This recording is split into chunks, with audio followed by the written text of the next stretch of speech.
Guys, कैसे हैं आप लोग। उम्मीद करती हूँ आप लोग बहुत ही अच्छे होंगे, स्वस्थ होंगे, मस्त होंगे। चलिए मैं आप लोग कुछ सुनाऊंगी, आप लोग कमेंट करके बताइएगा कैसा लगा।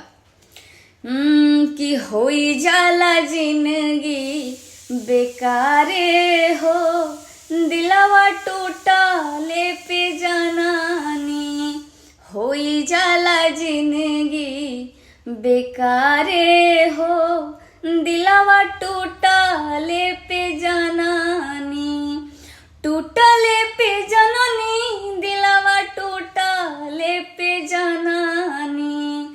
टूटा ले पे जानानी, दिलावा टूटा ले पे जानानी।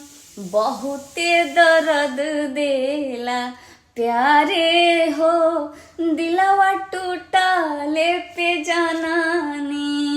होई जाला जिंदगी बेकारे हो, दिलावा टूटा ले पे जानानी।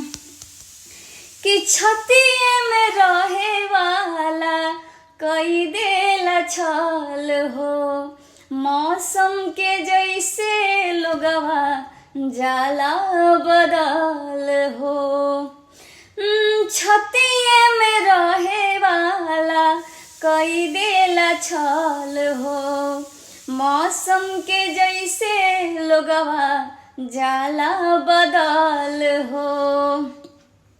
दुश्मन हो जाला यारे हो, दिलावा टूटा ले पे जानानी।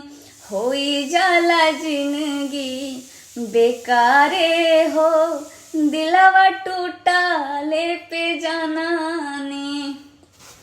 वैसे ये मुझे गाना याद है नहीं पूरा अच्छे से, बट मैंने कोशिश किया है, तो आप लोग कमेंट करके बताइएगा। और थोड़ा बहुत जो मिस्टेक हो इग्नोर करिएगा और कमेंट करके बताइएगा कैसा लगा।